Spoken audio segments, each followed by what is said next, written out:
হতে দাওয়াত দেওয়া প্রথম কর্মসূচি কিতা দাওয়াত ও তাবলীগ মানে এটা চলমান সারা বছর কিতা থাকে চলমান থাকে দাওয়াত দেওয়ার কাজ কিতা বন্ধ হয়নি ভাই ফাইজুল ভাই দাওয়াত দেওয়ার কাজ সবসময় কিতা থাকে চালু থাকে এরপরে হইল সংগঠন ও প্রশিক্ষণ সংগঠনে কিতা করে এই সংগঠনবদ্ধ করিয়া সবরে একটা প্রশিক্ষণের ব্যবস্থা করে ওই যে আমরা বইলাম আমি ক্ষুদ্র মানুষ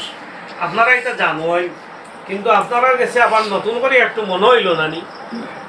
এই জিনিসটা মনে হইল নানি বলে এই জিনিসটা আমি জানি আবার একটু মনে হইল নাই তো এই জিনিসটা আপনি চিন্তাও করলেন না অনেক তো সংঘবদ্ধ করিয়া কিতা করে জামাত ইসলামের প্রশিক্ষণের ব্যবস্থা করে সারা বছরে এটা চলমান থাকে হ্যাঁ এরপরে হইল ইসলামে মুআশশারা সমাজ সংস্কারের কাজ সমাজ থেকে যত অসঙ্গতি আছে অন্যায় আছে দুর্নীতি আছে সব কিছু সমাজ থেকে প্রতিহত করিয়া সৎ নেতৃত্বের মাধ্যমে জামাত ইসলামী কিতা করে সমাজ সংস্কারের কাজ করে জামাত ইসলামীর কর্মীরা জানাজায় দৌড়িয়া যায় জামাত ইসলামীর কর্মীরা কেউ বিয়া শাদী হইলে সাহায্য করে কেউ মোরাবাড়ির গোসল দোয়ানির গেলে সাহায্য করে সামাজিক রাস্তাঘাট যদি মেরামত করা আগে নিজে শ্রম দিয়ে সাহায্য করে এটা হলো একটা সামাজিক কাজ